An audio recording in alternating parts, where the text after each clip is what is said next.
Hello students, आप सबको अपने चैनल में स्वागत करती हूँ। आज का ये वीडियो क्लास 9th का साइंस जो कि हम लोग फिजिक्स शुरू किए थे उसी में से पहला चैप्टर जो गति है उसको हम कंप्लीट थ्योरी और क्वेश्चन आंसर देख चुके हैं। बल तथा गति के नियम इसका भी कंप्लीट थ्योरी और क्वेश्चन आंसर देख चुके हैं।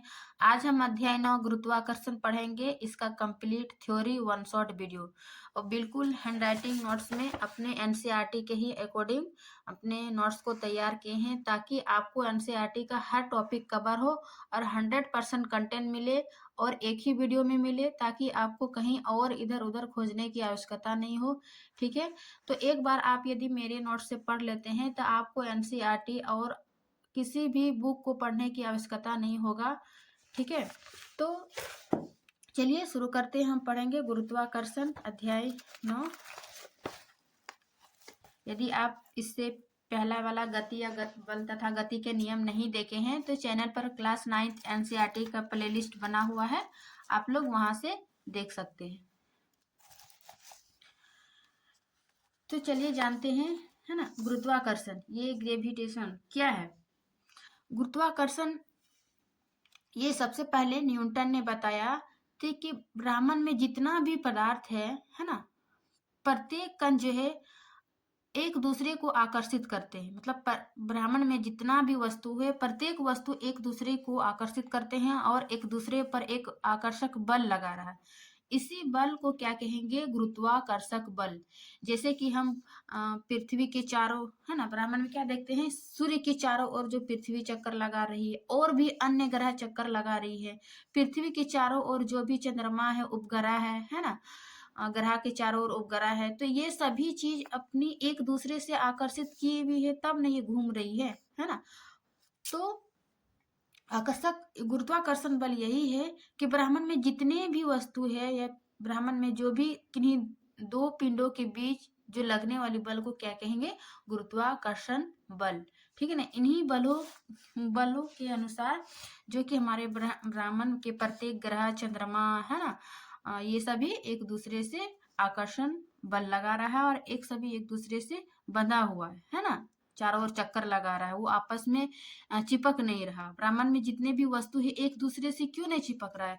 तो गुरुत्वाकर्षण जो है वो अन्य बलों से ये थोड़ा सा मतलब छीन बल है। इसको गुरुत्वाकर्षण को छीन बल सकते हैं या फिर बोल सकते हैं कि ये अन्य बलों की तुलना में ये कम बल लगा रही है। ठीक है ना, तो आइए इसको अच्छा से समझते हैं नोट से। बिल्कुल गुरुत्वाकर्षण ये क्या है? सन 1986 में न्यूटन ने यह बताया कि ब्रह्मांड में पदार्थ का प्रत्येक कण दूसरे कण को अपनी ओर आकर्षित करता है। इसे सर्वव्यापी आकर्षण बल को गुरुत्वाकर्षण बल कहते हैं। यानी कि 1986 ईस्वी में न्यूटन ने बताया था कि ब्रह्मांड में जितने भी कण हैं प्रत्येक कण जो है एक दूसरे को आकर्षित करते हैं और ये सर्वव्यापी मतलब सभी जगह ये प्रेजेंट है। ठीक है ना, इसी को क्या कहेंगे? आकर्षण बल। इस आकर्षण बल को क्या कहा इन्होंने? गुरुत्वाकर्षण बल। ठीक है ना, और इस संपूर्ण ब्रह्मांड में प्रत्येक दो पिंड एक दूसरे को आकर्षित करते हैं, इन्हें ही क्या कहेंगे? गुरुत्वाकर्षण बल कहते हैं। ठीक है ना, प्राय गुरुत्वाकर्षण के बाद जब आती है तो वो न्यूटन ने सेब के पेड़ों से जो सेब गिरा नीचे, तो वो नीचे की ही और क्यों गिरा, ये सब कॉन्सेप्ट लगाया जाता है।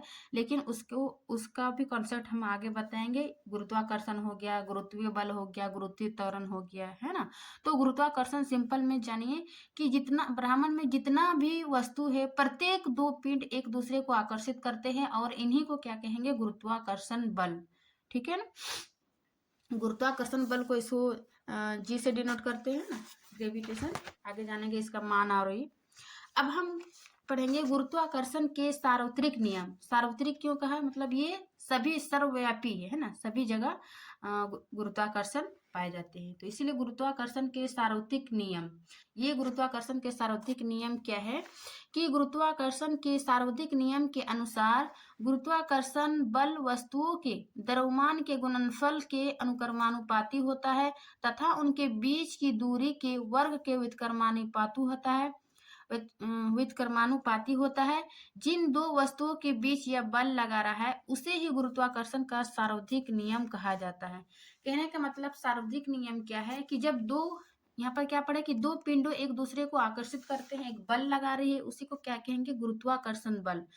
गुरुत्वाकर्षण का सार्वधिक नियम बताता है कि इन दो पिंडों के बीच कितने बल लगा रहे हैं, उनके बीच की दूरी के वर्ग के व्युत्क्रमानुपाती होता है, तथा जो उस पर बल लगा रही है ना, तो उसके जो है द्रव्यमान के गुणनफल, यानी कि उन दोनों के बीच जो उसका मास या द्रव्यमान है उनके गुणनफल के अनुक्रमानुपाती होता है और उनके बीच की दूरी के वर्ग के व्युत्क्रमानुपाती होता है, जैसे कि हम यहाँ पे समझेंगे, है ना, पिंड के अनुसार। और सन 1687 ईस्वी में सर आइजैक न्यूटन ने गुरुत्वाकर्षण का सार्वधिक नियम दिया था। यानी कि गुरुत्वाकर्षण का सार्वधिक नियम किसने दिया? ये न्यूटन ने ही, जिसने गुरुत्वाकर्षण का नियम प्रतिपादित किया। कब? ये 1687 ईस्वी में। क्या था? जैसे कि हम कोई दो वस्तु लेंगे, पृथ्वी तथा उसकी सतह पर रखी किसी वस्तु के बीच लगने वाले गुरुत्वाकर्षण बल का परिमाण ज्ञात करने का सूत्र, या फिर गुरुत्वाकर्षण का सार्वधिक नियम का सूत्र का प्रतिपादन किए, उसके सार्वधिक नियम को लिखे। तो आपको यहाँ से लिखना होगा कि कैसे इसका नियम के लिखेंगे, और ये इसका डिफिनेशन हुआ। ठीक है, जैसे कि माना कि ए और बी दो वस्तु है, यानी कि दो पिंड है, जिनके द्रव्यमान m1 और m2 है। ठीक है ना, जो एक दूसरे से r दूरी पर अवस्थित है ना। दो पिंड है जिसका द्रव्यमान m1 m2 है, और दो पिंड जो है वो r दूरी पर स्थित है। दोनों पिंडों के बीच क्रियाशील आकर्षण बल क्या लग रही है? F लग रहा है। ठीक है ना, तो वही दो पिंडों के बीच कितना बल लग रही है, कितना दूरी पर है, इसी को ज्ञात करने के लिए गुरुत्वाकर्षण का सार्वधिक नियम है। ठीक है ना, तो यहाँ तक जान लिए। उसके बाद फिर हम जानेंगे क्या गया कि वही बात लिखी है कि पृथ्वी का m क्या लिए? द्रव्यमान लिए, और वस्तु का द्रव्यमान m2 लिए। ठीक है ना, एक पृथ्वी है और एक वस्तु है, और दोनों के बीच की दूरी क्या है? r है। उनके बीच के आकर्षण बल क्या है? F है। ठीक है, अब गुरुत्वाकर्षण के सार्वधिक नियम के अनुसार, यानी कि गुरुत्वाकर्षण का सार्वधिक नियम क्या कह रहा है कि जो दोनों के बीच जो बल लग रही है, ठीक है ना, देखिए यहीं से डेफिनेशन आप निकालिएगा कि दोनों के बीच जो बल लग रही है, द्रव्यमान, पृथ्वी का द्रव्यमान और वस्तु के द्रव्यमान, इन दोनों के गुणनफल के क्या है? समानुपाती है। ठीक है ना, कि गुरुत्वाकर्षण के नियम के अनुसार बल वस्तुओं के द्रव्यमान के गुणनफल के अनुक्रमानुपाती होता है, तथा उनके बीच की दूरी के वर्ग के व्युत्क्रमानुपाती होता है। ये इन दोनों वस्तुओं के बीच जो बल लगा रही है ये अनुक्रमानुपाती है, और ये उनके बीच के दूरी के वर्ग के व्युत्क्रमानुपाती होता है। मीन्स व्युत्क्रमानुपाती मीन्स उल्टा 1/r का स्क्वायर। ठीक है ना, तो ये दो बोल रहा था, समीकरण इसको एक मान लिया और इसको समीकरण 2। ठीक है, अब समीकरण 1 एवं 2 से अब क्या करेंगे? समीकरण 1 में ही समीकरण 2 का मान पुट करेंगे। ठीक है ना, समीकरण 1 क्या था? ये F समानुपाती m1 इंटू m2, F समानुपाती m1 इंटू m2, है ना, यहाँ नीचे पर r, ये इन दोनों समीकरण से r स्क्वायर यहाँ पर बैठा देते हैं।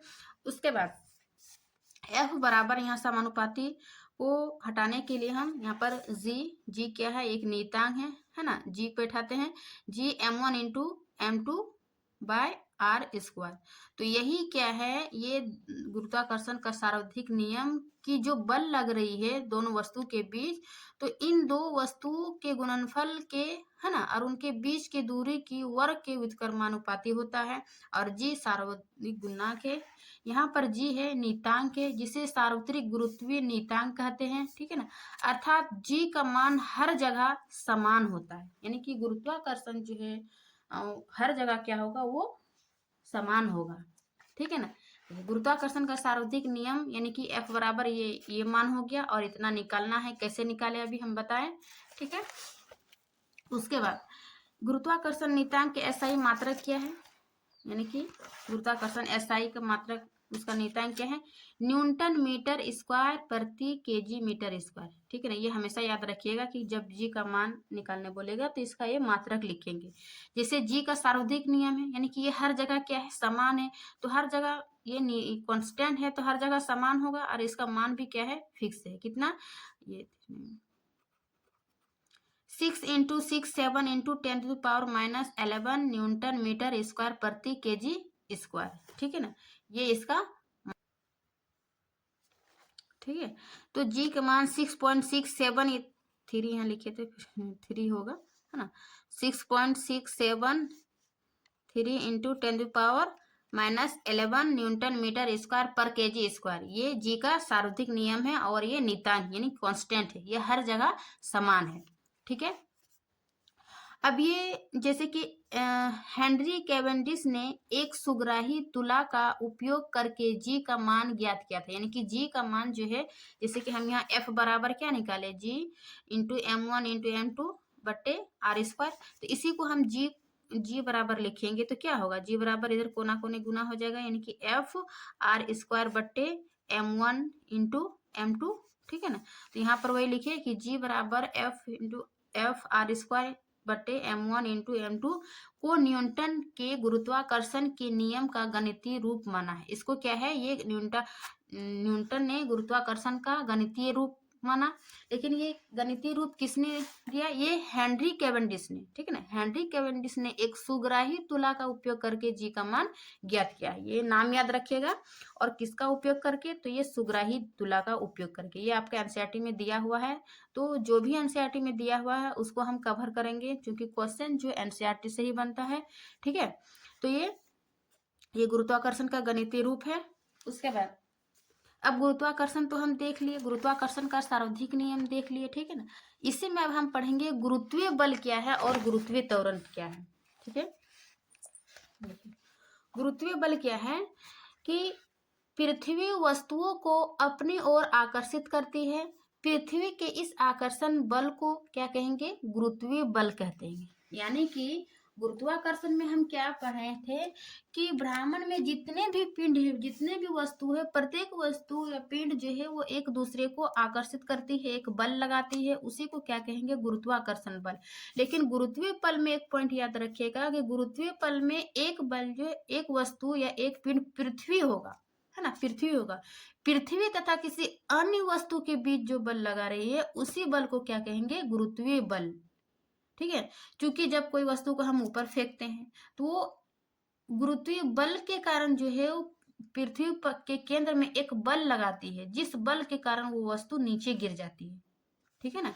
तो वही बोल रहा है कि पृथ्वी वस्तुओं को अपनी ओर आकर्षित करती है, ठीक है। कोई भी वस्तु को ऊपर फेंकेंगे तो एक निश्चित ऊंचाई तक जाकर फिर वो पृथ्वी अपनी ओर आकर्षित कर लेती है।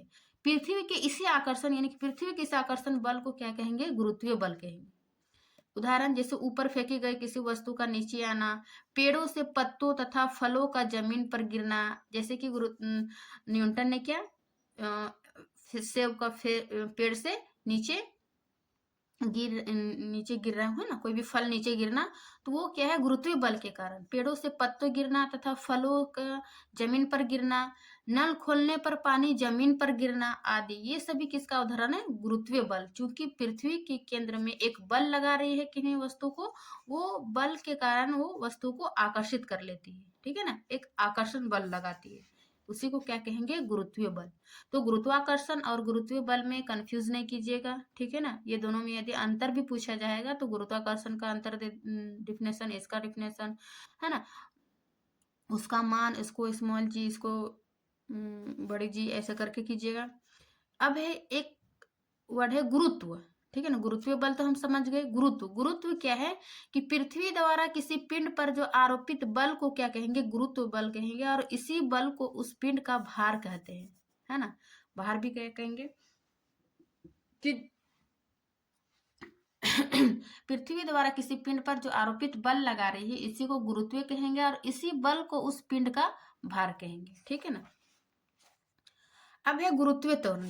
गुरुत्वीय बल, बारीकी वर्ड को समझिए, गुरुत्वीय बल, गुरुत्व, गुरुत्वीय त्वरण, गुरुत्वाकर्षण, ठीक है ना। इन चारों में डिफरेंट अच्छे से समझिए। गुरुत्वीय त्वरण, गुरुत्वीय त्वरण क्या है, जो अभी हम गुरुत्वीय बल पढ़े कि पृथ्वी को अपनी ओर आकर्षित, पृथ्वी अन्य पिंड को अपनी ओर आकर्षित करती है, उनको गुरुत्वीय बल कहेंगे। तो गुरुत्वीय त्वरण क्या है, त्वरण सबसे पहले क्या है कि वेग में परिवर्तन की दर को हम त्वरण कहते हैं, ठीक है ना, वेग में परिवर्तन की दर को त्वरण कहते हैं। लेकिन जो पृथ्वी के गुरुत्वीय बल के कारण उत्पन्न त्वरण को गुरुत्वीय त्वरण कहते हैं। पृथ्वी के गुरुत्वीय बल के कारण, यानी कि जब कोई हम वस्तु को ऊपर फेंकते हैं और वो पृथ्वी के गुरुत्वीय बल के कारण नीचे आती है, ठीक है ना, अपनी ओर आकर्षित करते हैं। लेकिन क्या जब नीचे गिरती है तो उसके वेग में परिवर्तन होता है, ठीक है ना, और वेग में परिवर्तन, इस गुरुत्वीय बल के वेग में परिवर्तन से जो त्वरण उत्पन्न होता है, इसे ही क्या कहेंगे, गुरुत्वीय त्वरण कहेंगे। बात को अच्छे से समझिए कि पृथ्वी के गुरुत्वीय बल के कारण उत्पन्न त्वरण को गुरुत्वीय त्वरण कहते हैं और इसको जी से व्यक्त किया जाता है, ठीक है। जब कोई वस्तु नीचे गिरती है तो उसके वेग में परिवर्तन होता है। जब कोई वस्तु नीचे गिरती है, किसके कारण नीचे गिरती है, गुरुत्वीय बल के कारण। तो गुरुत्वीय बल के कारण ना वेग में परिवर्तन हुआ, त्वरण जो परिवर्तन हुआ, इस वेग में परिवर्तन से जो त्वरण उत्पन्न हुआ, इसे ही क्या कहेंगे, गुरुत्वीय त्वरण, ठीक है। तो अच्छे से डेफिनेशन समझ लीजिए ताकि आपको एग्जाम में कंफ्यूज नहीं होगा, ठीक है। अब हम बड़ी जी यानी कि गुरुत्वाकर्षण पढ़ लिए और ये गुरुत्वीय त्वरण, इन दोनों में क्या अंतर है, ठीक है ना। गुरुत्वाकर्षण बल और गुरुत्वीय त्वरण में अंतर स्पष्ट करें, ठीक है। ये अंतर स्पष्ट करने के लिए भी पूछा जाता है जी। तो ये जो गुरुत्वाकर्षण यानी कि जी का शाब्दिक अर्थ क्या है, गुरुत्वाकर्षण नियतांक। अभी हम यहाँ पढ़े कि जी क्या है, एक शाब्दिक नियतांक है ना, गुरुत्वीय। उसके बाद और जी का शाब्दिक अर्थ क्या है, गुरुत्वीय त्वरण, जो कि हम यहाँ पर गुरुत्वीय त्वरण पढ़े थे, ठीक है। अब दोनों में अंतर देखिए। जी का यानी कि यहाँ पर देख लीजिए कौन जी बोल रहे हैं, बड़ी जी और ये स्मॉल जी, ठीक है ना। इसका एसआई मात्रक न्यूटन मीटर स्क्वायर पर केजी स्क्वायर होता है और गुरुत्वीय त्वरण इसका एसआई मात्रक मीटर प्रति सेकंड स्क्वायर होता है। यानी कि त्वरण जो हम पढ़े थे, त्वरण के एसआई मात्रक भी पढ़े थे मीटर प्रति सेकंड स्क्वायर, तो गुरुत्वीय त्वरण का एसआई मात्रक भी वही हो जाएगा, मीटर प्रति सेकंड स्क्वायर, ठीक है।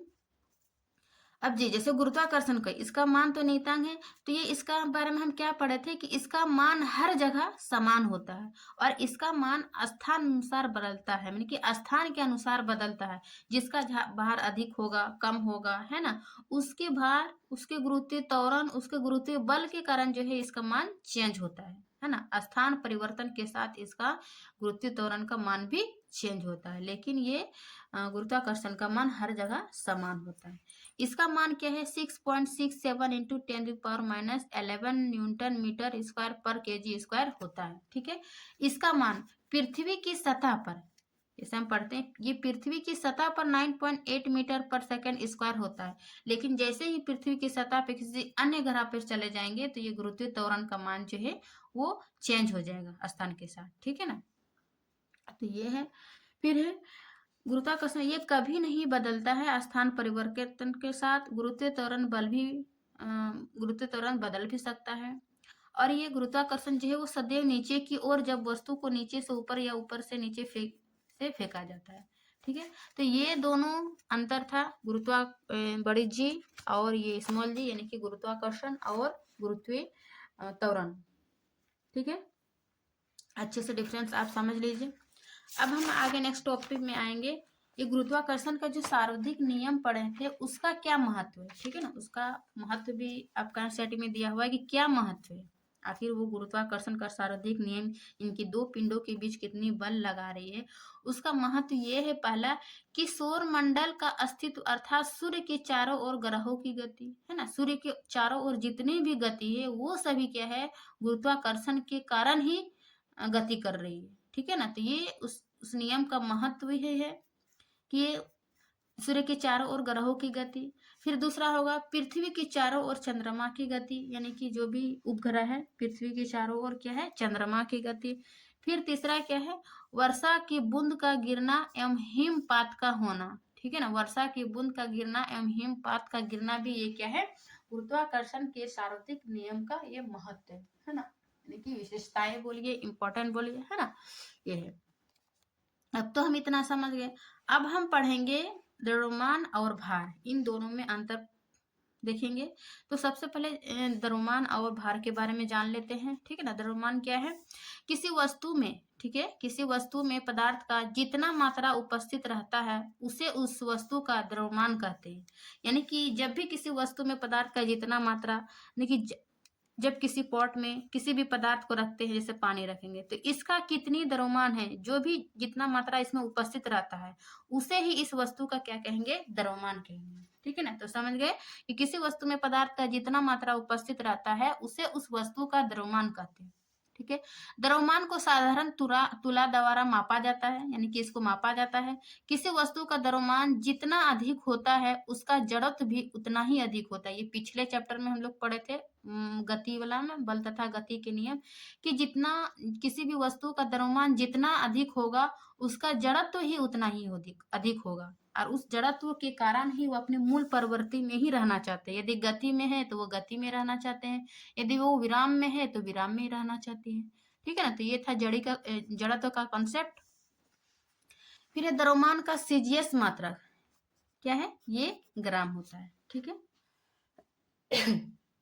अब हम क्या पढ़ेंगे, भार। भार किसे कहते हैं कि किसी वस्तु का भार वह बल है जिस बल से पृथ्वी उस वस्तु को अपने केंद्र की ओर आकर्षित करता है।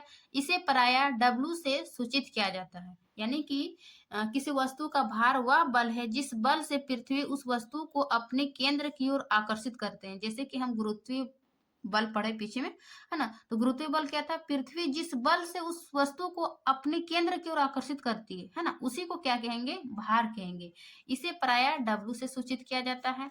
और W बराबर क्या होता है, M गुनी G, यानी कि भार बराबर द्रव्यमान गुनी गुरुत्वीय त्वरण। G क्या है, गुरुत्वीय त्वरण। ठीक है ना।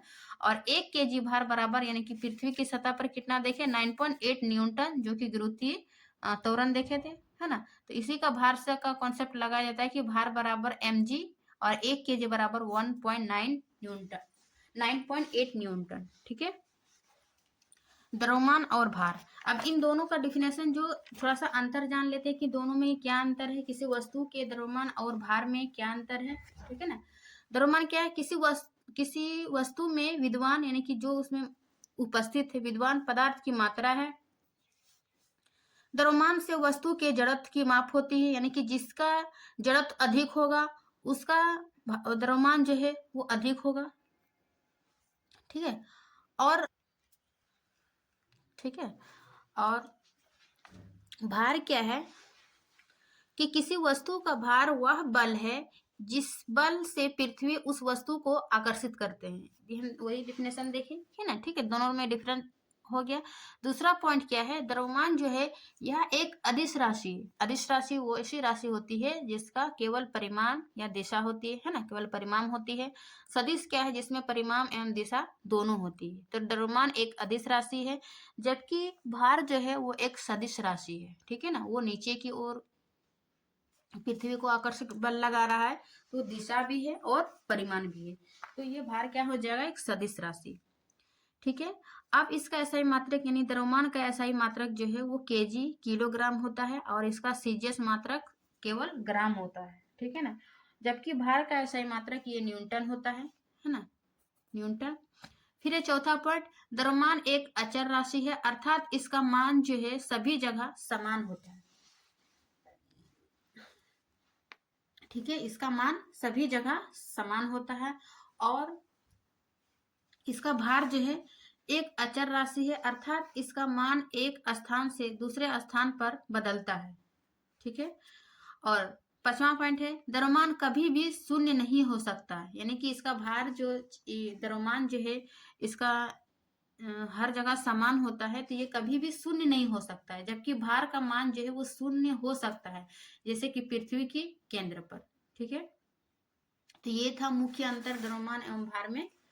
अब आप और एक क्या कहते हैं टॉपिक है मुक्त पतन। मुक्त पतन क्या है कि जब कोई वही गुरुत्व बल के कारण, है ना, पृथ्वी के और किसी वस्तु को गिरती है ऊंचाई से। देखिए, जब कोई वस्तु गुरुत्वीय बल के अधीन पृथ्वी की ओर किसी ऊंचाई से गिरती है तो उसे मुक्त पतन कहते हैं। यानी कि गुरुत्वीय बल हम क्या पढ़े थे कि पृथ्वी, कोई भी वस्तु को पृथ्वी के केंद्र में एक आकर्षण बल लगा रहे, उस बल के कारण, है ना, उस वस्तु को आकर्षित करते हैं। तो गुरुत्वीय बल के कारण जो वस्तु अधीन, है ना, पृथ्वी की ओर किसी ऊंचाई से गिरती है, उसी को क्या कहेंगे, मुक्त पतन कहेंगे। ठीक है, ये था डेफिनेशन। उसके बाद हम आगे देखेंगे, दिया हुआ है आपके बुक में कि बल के प्रभाव को निम्नलिखित रूपों में व्यक्त किया जा सकता है। यानी कि जो बल लगाते हैं, हम पिछले चैप्टर में क्या पढ़े थे, बल क्या है, जब किसी वस्तु को धक्का देते हैं या खींचते हैं, है ना, तो उसका आकार में चेंज होता है, उसके स्थिति में चेंज होता है। यदि गति है तो विराम में है, विराम है तो गति में हो जाती है। तो ये बल के प्रभाव है ना। तो बल के प्रभाव को किस रूप में व्यक्त किया जा सकता है ना, तो उसको यदि प्रश्न में इस प्रकार पूछा जाएगा कि बल के निम्नलिखित क्या क्या प्रभाव है, उसको लिखिए, है ना। तो बल के प्रभाव को निम्नलिखित रूप में व्यक्त किया जाता है। पहला पॉइंट क्या है कि बल लगाकर किसी वस्तु की आकृति को बदल सकते हैं। माना कि कोई रबड़ का बॉल है, यदि हम उस पर बल लगा रहे हैं तो वो क्या होगा, उसके आकार में चेंज होगा, वो चिपक जाएगा, है ना, मतलब दबाव पड़ेगा। तो बल से क्या करेंगे, किसी वस्तु की आकृति को बदल सकते हैं। फिर दूसरा पॉइंट है कि बल लगाकर किसी गतिशील वस्तु को विराम में ला सकते हैं। ठीक है ना, यदि कोई वस्तु गति है तो उसको हम बल लगाते हैं, तो बल लगाकर वो विराम में ला सकते हैं। सभी का उदाहरण हम बल तथा गति के नियम वाला चैप्टर में दे चुके हैं। तीसरा है कि बल लगाकर किसी वस्तु की दिशा को बदल सकते हैं। चौथा पॉइंट है बल लगाकर किसी विराम अवस्था वाले वस्तु को गति में ला सकते हैं। और पांचवा पॉइंट है कि बल लगाकर किसी वस्तु के स्थान में परिवर्तन कर सकते हैं। ठीक है ना, बल लगाकर किसी वस्तु के स्थान में परिवर्तन कर सकते हैं। ये 5 पॉइंट था बल, मतलब कि बल लगाने से क्या क्या प्रभावित होता है, उन्हीं पॉइंट को लिखे हैं। ठीक है, अब है दूरी प्रक्रिया बल। ठीक है, यानी कि दूरी प्रक्रिया बल क्या है, ये आपका टॉपिक है। दूरी प्रक्रिया बल वह बल जो बिना स्पर्श किए, स्पर्श मीन्स छूना, बिना टच किए, है ना, वह बल जो बिना स्पर्श किए किसी वस्तु पर लगती है, दूरी प्रक्रिया बल कहते। देखिए, दूरी मतलब दो वस्तु के बीच कोई स्पर्श नहीं हो रही, बिना स्पर्श किए किसी वस्तु पर लगती है, तो उसको क्या कहेंगे, दूरी प्रक्रिया बल। इसका उदाहरण हो जाएगा चुंबकीय बल। जब दो चुंबक आपस में, है ना, तो वो बिना स्पर्श किए ही वो अपनी ओर आकर्षित कर लेती है, तो चुंबकीय बल। दूसरा हो गया विद्युत बल, और ये गुरुत्वीय बल, है ना, गुरुत्वीय बल भी बिना स्पर्श किए पृथ्वी अपने केंद्र की ओर आकर्षित कर लेती है।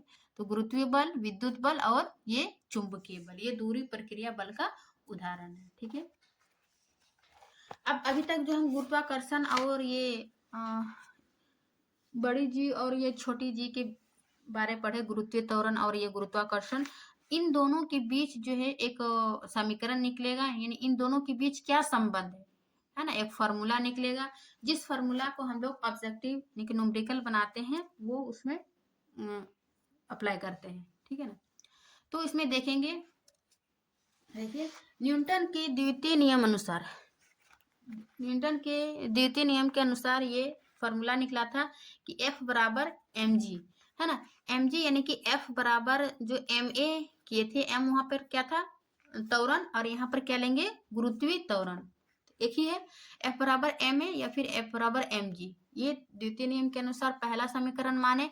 फिर न्यूटन के सार्वधिक नियम से, न्यूटन के सार्वधिक नियम से अभी हम क्या निकाले थे, ये m1, है ना, बड़ी यानी कि बड़ी m और छोटी m, ये दो पिंड के द्रव्यमान है, और ये जी सार्वधिक नियतांक है और उनके बीच की दूरी। ठीक है ना, दूरी को ही हम यहाँ पर क्या लेंगे, डी स्क्वायर। तो ये समीकरण 2 मानेंगे।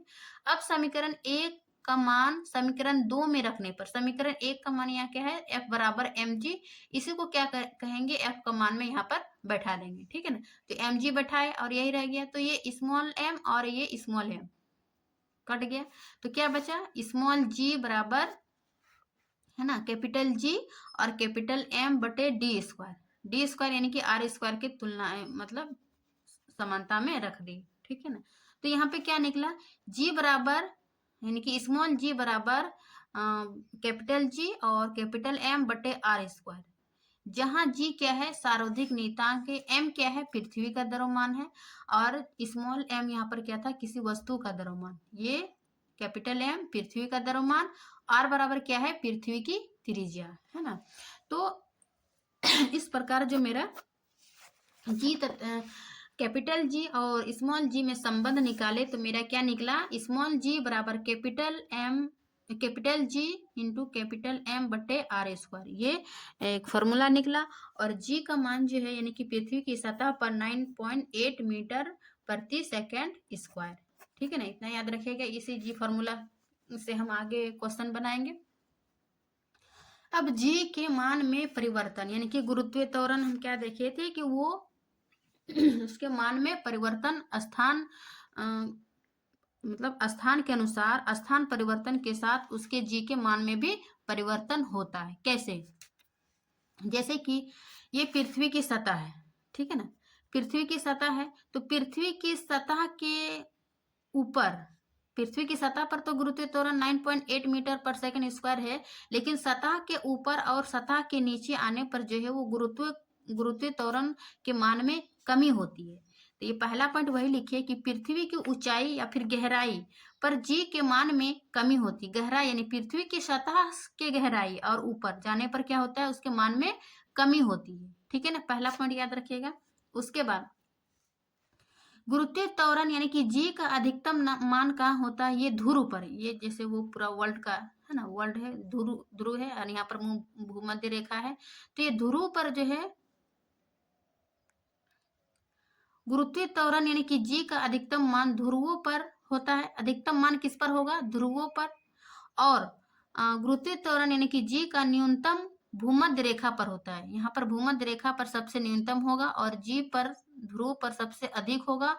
जो सबसे अधिक है यहाँ पर, तो ऊंचाई से नीचे आने पर जी का मान जो है वो बढ़ता है। जैसे ऊंचाई से यहाँ पर क्या हो रहा था, ऊंचाई जाने पर कमी है, लेकिन ऊंचाई से नीचे आने पर क्या होगा, उसका मान बढ़ता है।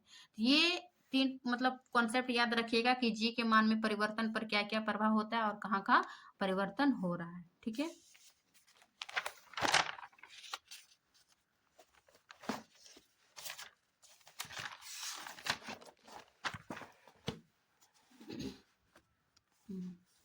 अब क्या है, गुरुत्वीय त्वरण जी के मान का परिकलन यानी कि गुरुत्वीय त्वरण जो 9.8 है ना, तो उसका मान को हम कहाँ से लेते हैं, कैसे लिए, उसका मान को यदि निकालना होगा परिकलन कीजिए, है ना। क्लास 9th में कभी कभी ये लॉन्ग क्वेश्चन में पूछ देता है। तो देखिए, सबसे पहले इसके मान को याद रखिएगा कि सर्वाधिक गुरुत्वीय नियतांक यानी कि जी बराबर 6.7 इंटू 10⁻11 न्यूटन मीटर स्क्वायर प्रति केजी स्क्वायर, ये इसका मान याद रखिएगा।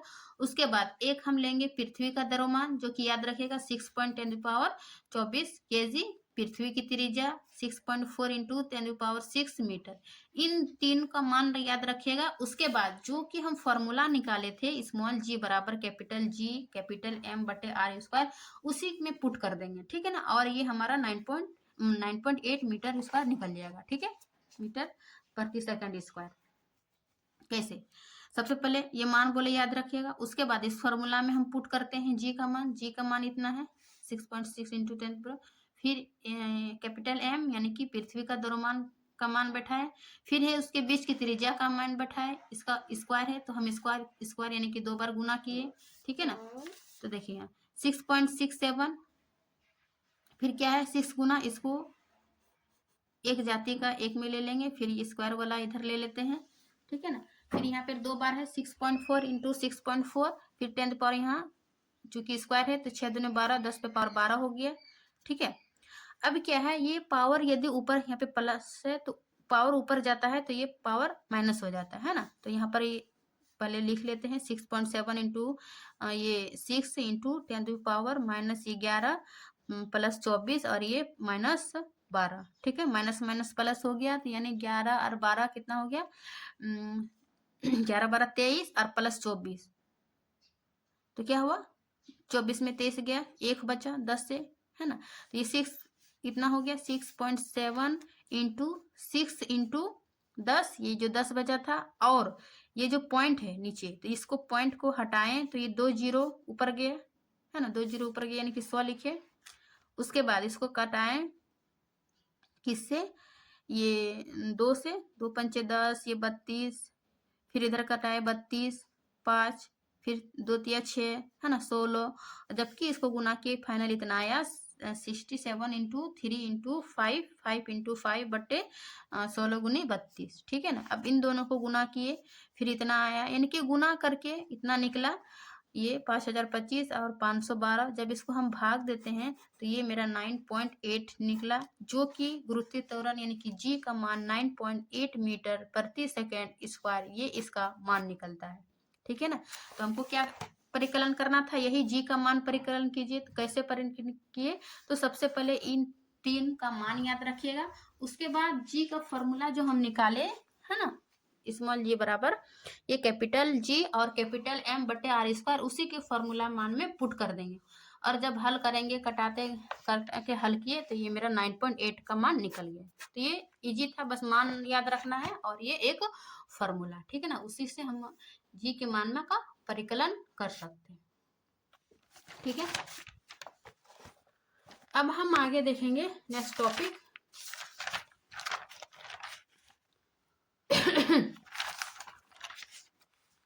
प्रणोद तथा दाब, ठीक है,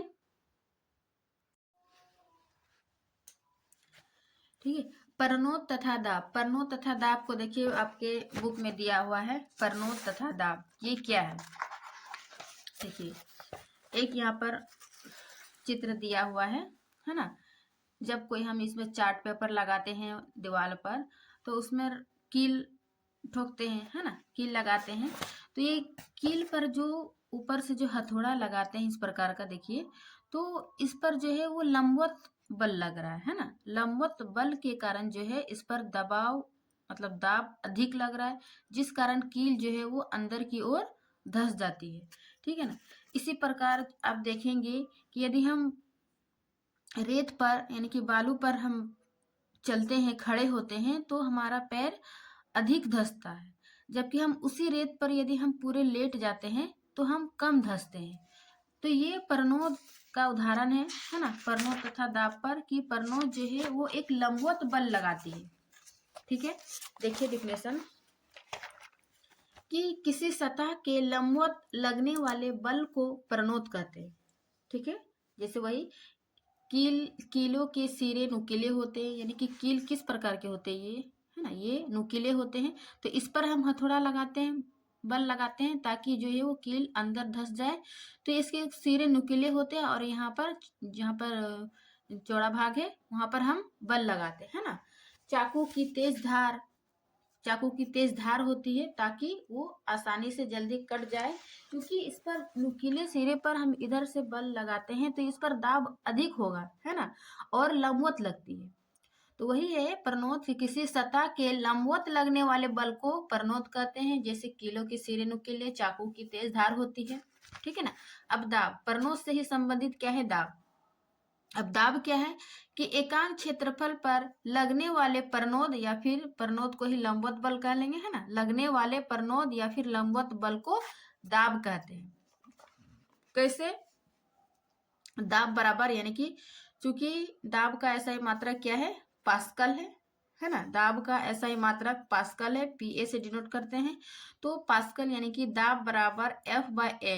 एफ क्या है, बल है ना, एफ क्या है, बल है, यानी कि बल बटे क्षेत्रफल, ये दाब का फॉर्मूला है, ठीक है ना। तो वही एकांक क्षेत्रफल पर लगने वाले बल, लंबवत बल, एकांक क्षेत्रफल पर लगने वाले लंबवत बल को दाब कहते हैं। और इसका जो फॉर्मूला है, यानी कि यदि क्षेत्रफल कम है तो पी ज्यादा है, यानी कि दाब अधिक होगा। क्षेत्रफल कम है तो दाब अधिक होगा, है ना। जैसे ये कीले के सिरे, यहाँ पर इसका नुकीले सिरे हैं, क्षेत्रफल कम है तो दाब अधिक लगाते हैं, तब जो है वो कील अंदर जाती है। उसके बाद यदि क्षेत्रफल अधिक है ना, यदि क्षेत्रफल अधिक है तो दाब कम लगाएंगे। जैसे कि वही रेत वाला है ना, यदि हम खड़े हैं तो दाब, क्षेत्रफल कम है तो दाब अधिक लगता है ना, मेरे पैर अधिक धंसती है। उसके बाद यदि हम रेत पर लेट जाते हैं तो क्षेत्रफल अधिक हो गया है ना, तो दाब क्या हो गया, कम लगेगा, हम रेत पर कम अंदर जाएंगे, ठीक है ना। उसी प्रकार यदि हम उदाहरण ले एक जूते का, ठीक है ना, जूते का उदाहरण लेते हैं और एक हील वाले जूते का, सैंडल का उदाहरण लेते हैं, ठीक है। तो हील वाले सैंडल और एक सिंपल वाले चप्पल या है ना जूते वगैरह झोले। यदि हमको कीचड़ में चलना होगा तो हम किस स्लीपर का यूज करेंगे, हील वाले या फिर सैंपल वाले? आप सोच सकते हैं। तो चूंकि हमको कीचड़ में चलना है तो हील वाले जैसे ही हम कीचड़ में डालेंगे तो क्या होगा, वो धंस जाएगी क्योंकि इसका क्षेत्रफल कम है ना, और दाब अधिक लगेगा। वही हम सैंपल वाले चप्पल ले जिसका क्षेत्रफल अधिक है, देखिए क्षेत्रफल अधिक है तो सॉरी हाँ क्षेत्रफल अधिक है तो क्या होगा, दाब इस पर कम लगेगा जो कि हमको चलने में आसानी होगा। तो इस प्रकार परनोद और दाब को समझ सकते हैं कि परनोद जो है वो लंबवत लगने वाली बल है और दाब क्या है, वही लंबवत एकांक क्षेत्रफल पर लगने वाले लंबवत बल को दाब कहते हैं, ठीक है ना। उसके बाद दाब का ऐसा ही मात्रक पास्कल है। 1 पास्कल बराबर 1 न्यूटन प्रति मीटर स्क्वायर होता है, ठीक है ना, ये इसका फॉर्मूला याद रखिएगा। उसके बाद दाब से संबंधित जो है वो पास्कल ने दाब संचरण के संबंध में एक नियम प्रतिपादित किया जिन्हें पास्कल का नियम कहते हैं, ठीक है ना। पास्कल का नियम क्या है कि दाब संचरण के संबंध में एक नियम प्रतिपादित किया जिन्हें पास्कल का नियम कहते हैं, जो द्रव एवं गैस दोनों पर लागू होता है, ठीक है ना, ये पास्कल का नियम था। अब हम नेक्स्ट टॉपिक क्या है, देखिए उत्प्लावकता, ठीक है ना। उत्प्लावकता को हम समझेंगे।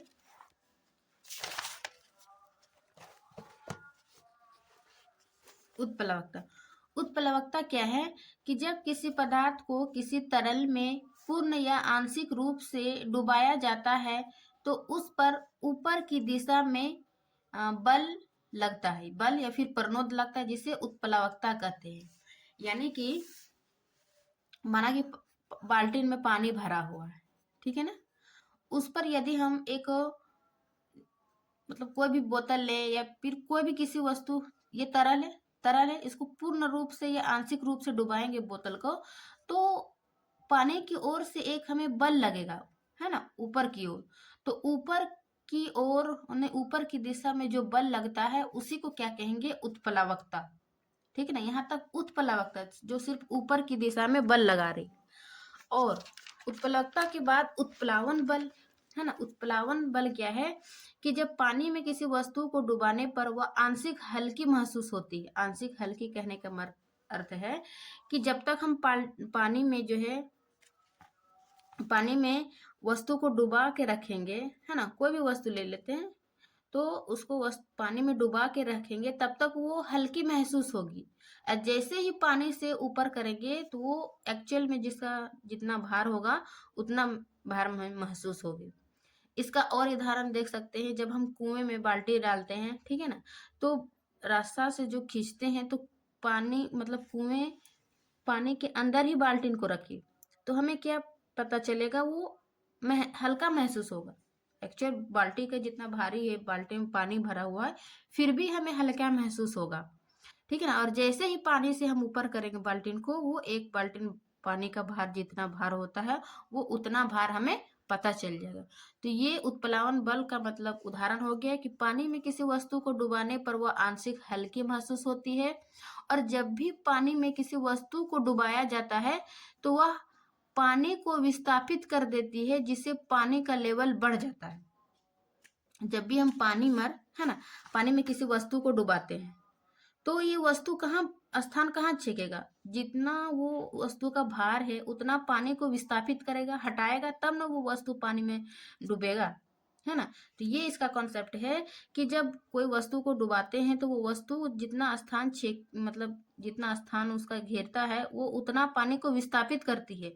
इससे क्या होता है, यदि पानी को विस्थापित करती हटाती है तो माना कि मेरा पानी में बाल्टी है ना, बाल्टी में पानी आधा है तो लेवल बढ़ेगा, है ना, ऊपर तक जाएगा। इसका एक उदाहरण देख सकते हैं, मतलब हम लोग शुरू से एक कहानी पढ़े थे कि कौवे को एक प्यास लगी थी, घड़े में पानी थोड़ा था, वही वाला कहानी कि घड़े में पानी थोड़ा था लेकिन कौवे को प्यास लगा, लेकिन कौवे अपनी सूझबूझ से क्या हुआ कि उसमें कंकड़ डालते गया तो कंकड़ का जितना भार था तो वो पानी को विस्थापित करते गया, इस प्रकार पानी का लेवल बढ़ते गया। जब पानी पूरे ऊपर तक आ गया तो कौवे ने कंकड़ डालना बंद कर दिया और इस प्रकार कौवे का प्यास बुझ जाता है। तो ये हो गया उत्प्लावन बल का उदाहरण कि जब भी किसी वस्तु को तरल में पानी में डुबाया जाता है तो वो पानी को विस्थापित कर देती है, जिससे पानी का लेवल बढ़ जाता है ना। तो पानी के अंदर किसी भी वस्तु पर ऊपर की ओर लगने वाले बल को क्या कहेंगे? उत्प्लावन बल। सिर्फ ऊपर की दिशा में जो बल लग रहे थे उसको उत्प्लावकता कहते हैं, और ये ऊपर की दिशा पर लगने वाले बल को क्या कहेंगे? उत्प्लावन बल। इन दोनों को अच्छा समझ लीजिए और एक नोट करके बताएं कि नदी में उत्प्लावन बल कम तथा समुद्र में उत्प्लावन बल अधिक लगता है। ठीक है, क्योंकि नदी का पानी कम रहती है जबकि समुद्र के पानी ज्यादा है तो उस पर उत्प्लावन बल अधिक लगती है ना। अब इन्हीं उत्प्लावकता और उत्प्लावन के कारण एक सिद्धांत दिया था, आर्किमिडीज का सिद्धांत। ठीक है ना, आर्किमिडीज का सिद्धांत। तो ये आर्किमिडीज का सिद्धांत क्या बताता है कि आर्किमिडीज के सिद्धांत के अनुसार जब किसी ठोस वस्तु को किसी द्रव या गैस में पूर्णतः या आंशिक डुबाया जाता है, यानी पूर्णतः मतलब पूर्ण, आंशिक मतलब उसका अंश थोड़ा सा है ना, थोड़ा सा या फिर आधा, पूर्णतः या आंशिक डुबाया जाता है तो उसके भार में एक प्रत्यक्ष कमी आ जाती है जो ठोस वस्तु द्वारा विस्थापित किए गए द्रव या गैस के भार के बराबर होता है। वही क्या है कि तरल में जब किसी वस्तु को पूर्णतः या आंशिक डुबाए जाते हैं तो उसके भार में एक कमी आती है ना, कि जब तक उस पर पानी में रहे तो उसके में क्या होगा? कमी महसूस होगा।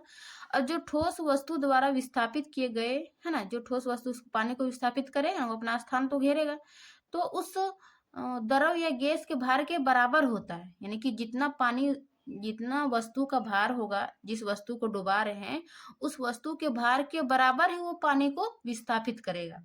यही है आर्किमिडीज का सिद्धांत।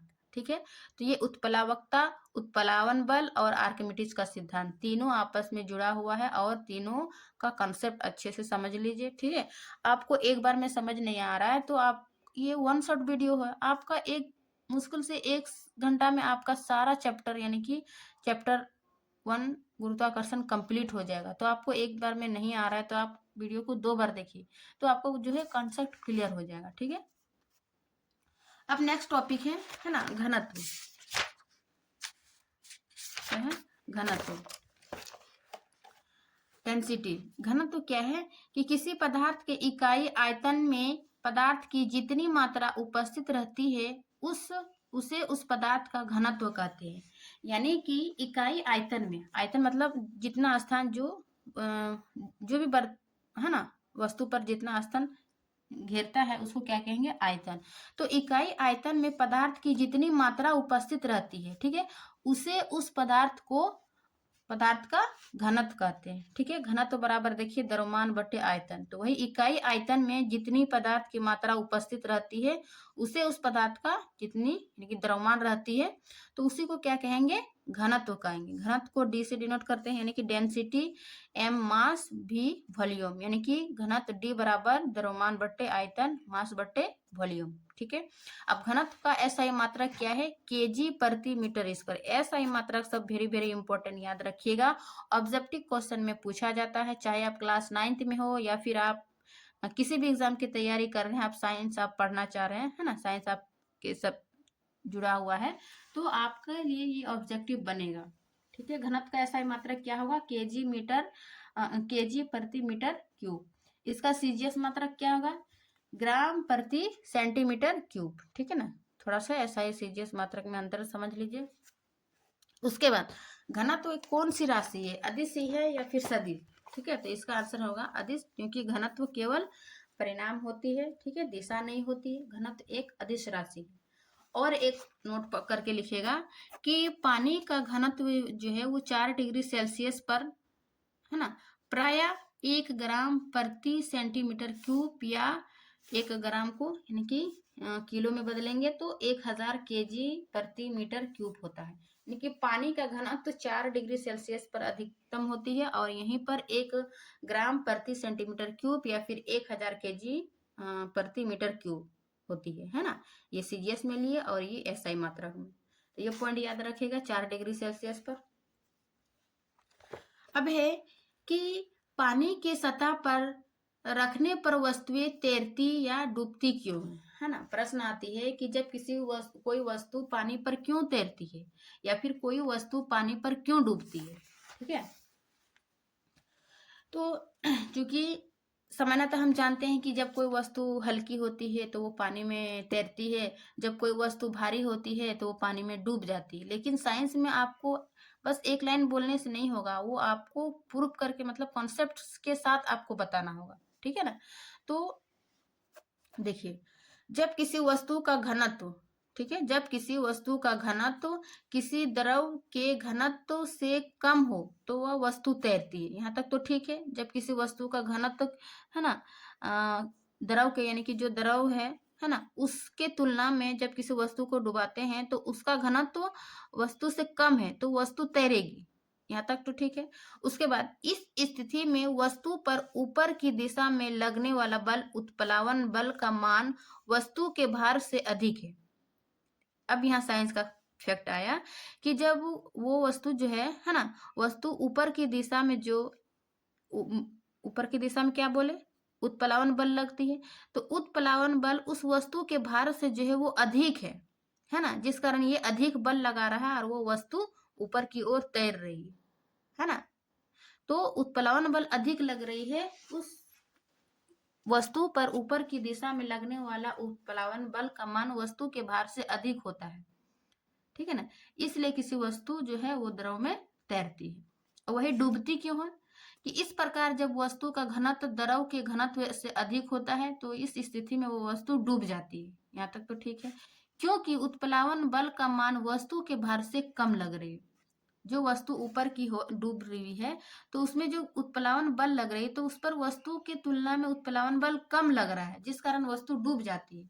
अब जब उत्प्लावन बल अधिक लगेगा वस्तु की तुलना में तो वो वस्तु तैरेगी, और जो उत्प्लावन बल कम लगेगी तो वो वस्तु डूब जाएगी। तो इस प्रकार इसको बताना है कि पानी की सतह पर क्यों वस्तु तैरती है और पानी के अंदर क्यों डूब जाती है। ठीक है ना, तो ये इसका कंसेप्ट है।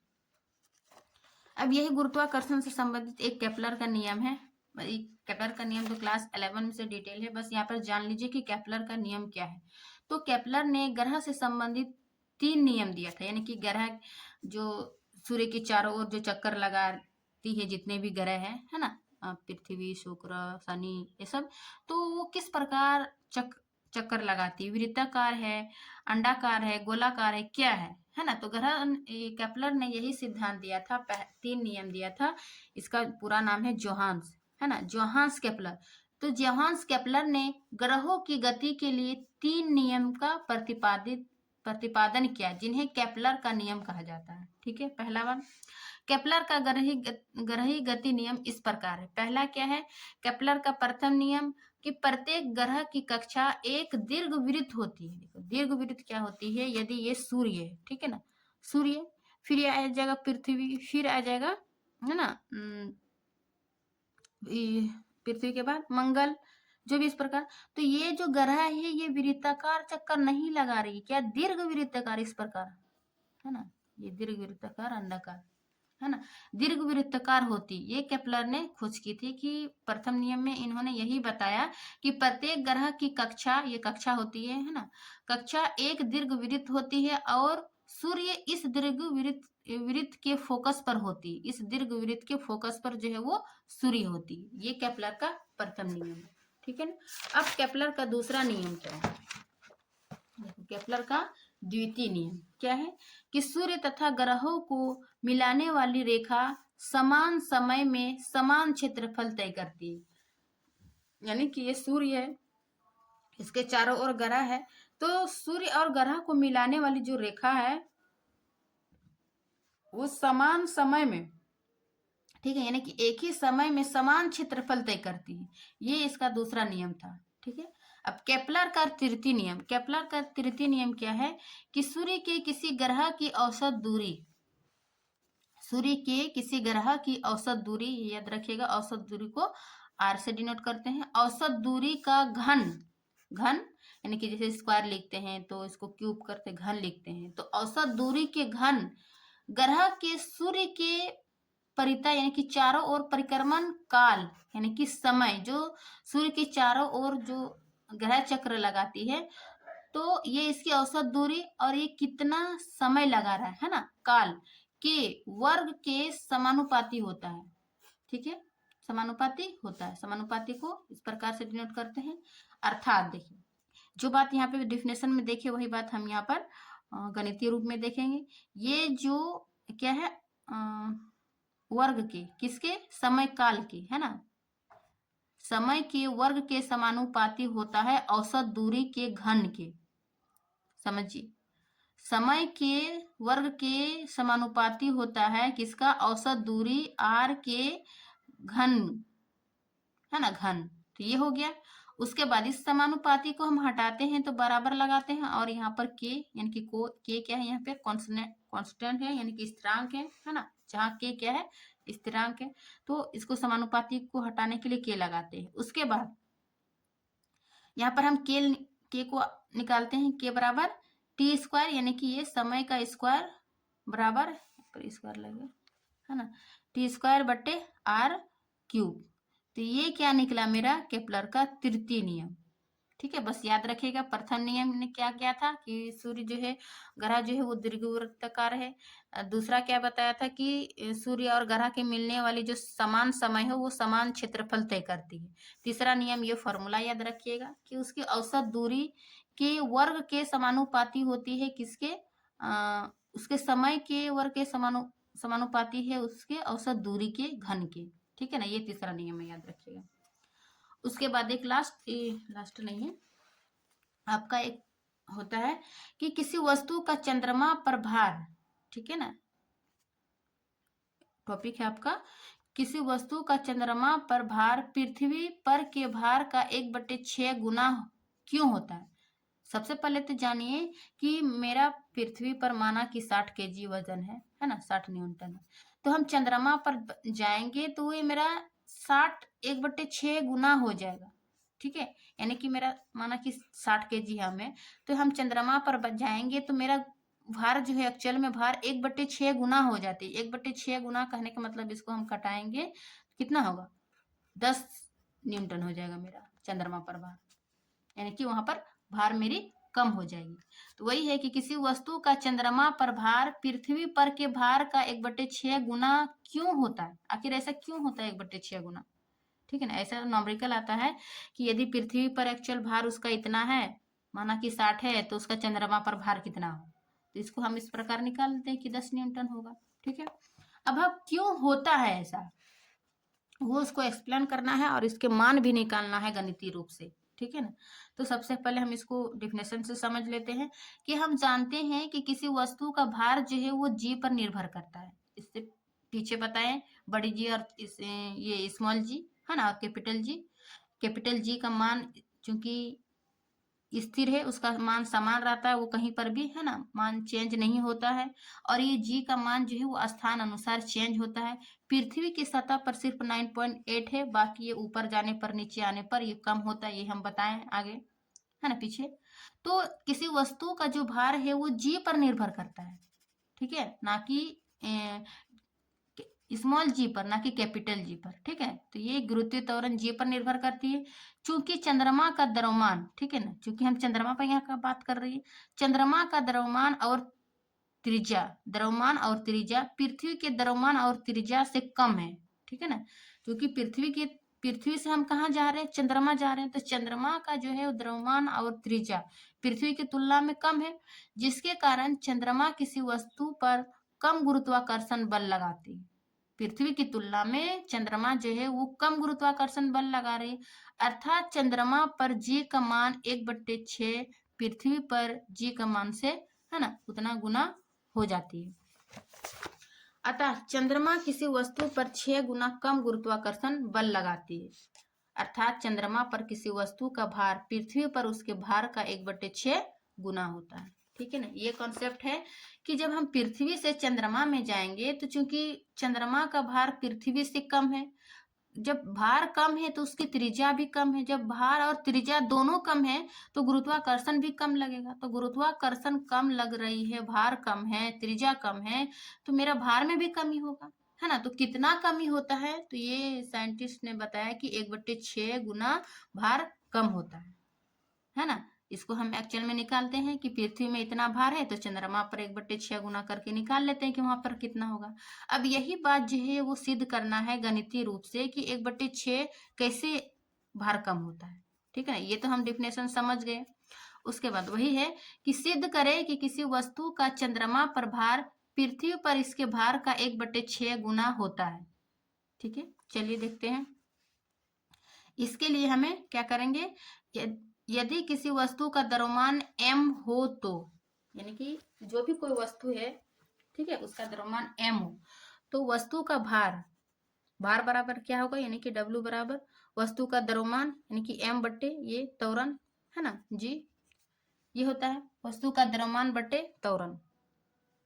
अब जो हम गुरुत्वीय त्वरण का फॉर्मूला निकाले थे उधर, है ना, गुरुत्वीय त्वरण बराबर कैपिटल G और कैपिटल M बटे R स्क्वायर, ये फॉर्मूला निकाला ना। देखिए सब एक दूसरे से जुड़ा हुआ है। यहाँ पर निकाला ना गुरुत्वीय त्वरण का ये कैपिटल G और स्मॉल g में संबंध, इसी फॉर्मूला का हम यहाँ पर अप्लाई करेंगे।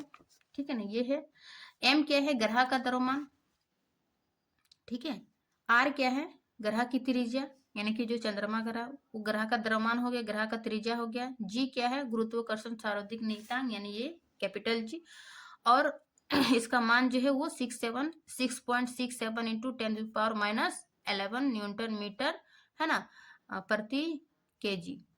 ठीक है ना, प्रति केजी स्क्वायर ये होता है। अब यहाँ पर ग्रह क्या लिए, पृथ्वी लिए, है ना, गुरुत्वीय त्वरण पृथ्वी का लिए तो यहाँ पर पृथ्वी लिख दिए। उसके बाद यानी कि द्रव्यमान किसका लेंगे, चंद्रमा की बात कर रहे हैं तो चंद्रमा लेंगे। ठीक है ना, और यहाँ पर त्रिज्या किसकी होगी, चंद्रमा की त्रिज्या। तो ये समीकरण 2 मान लेते हैं। समीकरण 1 में एक्चुअल में जो फॉर्मूला है, ठीक है ना, समीकरण 2 में जिस ग्रह की बात कर रही हैं उसको मान लिए। उसके बाद समीकरण 1 वो 2 से क्या है, m यानी कि भार किसका, चंद्रमा का, ठीक है ना, बराबर क्या बोल रहा है कि पृथ्वी के भार के 1/6 गुना होता है। ठीक है ना, यही ना बोल रहा है। उसके बाद चंद्रमा पर भार, ठीक है ना, चंद्रमा पर भार क्या होता है, इसको ऐसे डिनोट करते हैं, चंद्रमा का भार यानी कि वेट बराबर पृथ्वी पर वस्तु का भार बट्टे 1/6, है ना, ये लिखा। तो वहीं पर यहाँ पे निकला कि चंद्रमा पर भार बराबर 1/6 गुना पृथ्वी के भार, लगभग वही फॉर्मूला में भी हम बैठाते हैं तो वही क्या निकलता है 1/6 एक्चुअल में क्या। तो इसको गणितीय रूप में इस प्रकार के से बैठाना है। और यदि डिफिनेशन से पूछेगा तो ये आपको ये देना है कि त्रिज्या, भार, गुरुत्वाकर्षण इन सभी को दर्शाना है कि पृथ्वी की तुलना में चंद्रमा पर कम है। ठीक है ना, इस प्रकार से जो हमारे भार भी कम होगा, और कितना कम होगा तो 1/6 गुना होता है, और उसको गणितीय रूप में इस प्रकार से एक्सप्लेन करना है। ठीक है, अब आगे नेक्स्ट टॉपिक देखते हैं।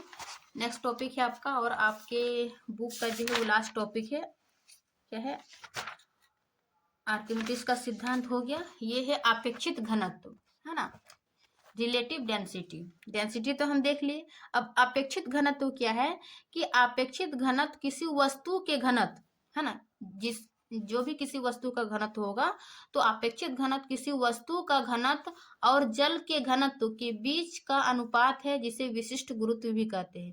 कहने का मतलब है कि अपेक्षित घनत्व को कैसे हम निकालते हैं कि जब किसी वस्तु का घनत्व और पानी का घनत्व, है ना, पानी में ही एक्चुअल में किसी वस्तु का घनत्व निकालते हैं ना, तो किसी वस्तु का, किसी पदार्थ का घनत्व बट्टे पानी के घनत्व के अनुपात को, है ना, अनुपात को ही क्या कहेंगे, अपेक्षित घनत्व। तो ये इसका अपेक्षित घनत्व का फॉर्मूला हो गया। अपेक्षित घनत्व को पूछेगा कि इसका क्या मात्रक है, तो अपेक्षित घनत्व का जो है इसका कोई मात्रक नहीं होता है। देखिए ऑब्जेक्टिव में भी पूछा जाएगा कि अपेक्षित घनत्व इनमें से किसका अपेक्षित मात्रक है।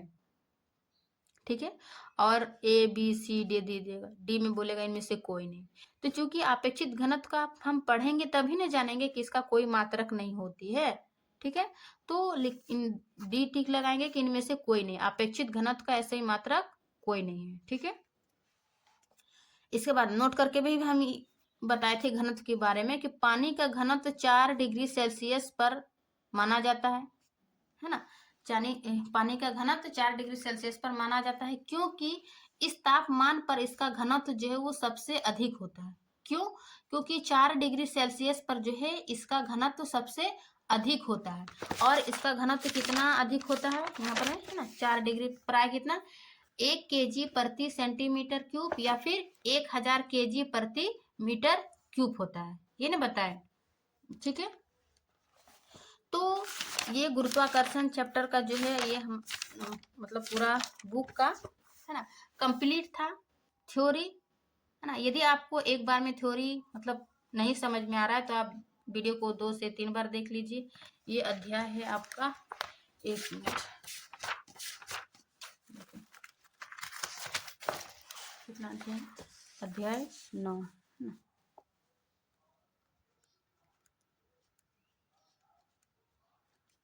अध्याय 9, ठीक है। अब जो है इसका चूंकि ये वन शॉट थ्योरी हो गया, इसके नेक्स्ट वीडियो में हम क्या करेंगे, इसका वन शॉट कंप्लीट प्रश्न उत्तर लाएंगे, चाहे अध्याय के बीच का प्रश्न उत्तर हो या फिर अभ्यास का प्रश्न उत्तर। ठीक है, उन सभी प्रश्न उत्तर को हम एक ही वीडियो में लेकर आएंगे, ताकि आपको जो है इधर उधर थ्योरी और क्वेश्चन आंसर खोजने में टाइम वेस्ट मत कीजिए। आप कम समय में जो है वो बेहतर से बेहतर तैयारी कीजिए। और हमारे नोट्स में जो है 100% हम कंटेंट देते हैं, आप एक बार जरूर पढ़िए, उसके बाद आप को बुक पढ़े अथवा ना पढ़े, है ना, आपको ये क्रीम वाला ये नोट्स मिल जाता है। तो आप थ्योरी को बार बार पढ़िए और अपने से नोट्स बनाइए, ठीक है ना, तो आप काफ़ी समझने में आसानी होगा। ठीक है, तो आशा करती हूँ कि आज का ये वीडियो अच्छी लगी होगी, ये चैप्टर समझ में आ गया होगा। ठीक है, तो मिलते हैं इसके नेक्स्ट क्लास में, यानी कि थ्योरी वाले क्लास में, सॉरी प्रश्न उत्तर वाले वीडियो में। तब तक के लिए थैंक यू, पढ़िए अच्छे से, नोट्स बनाइए, बाय बाय।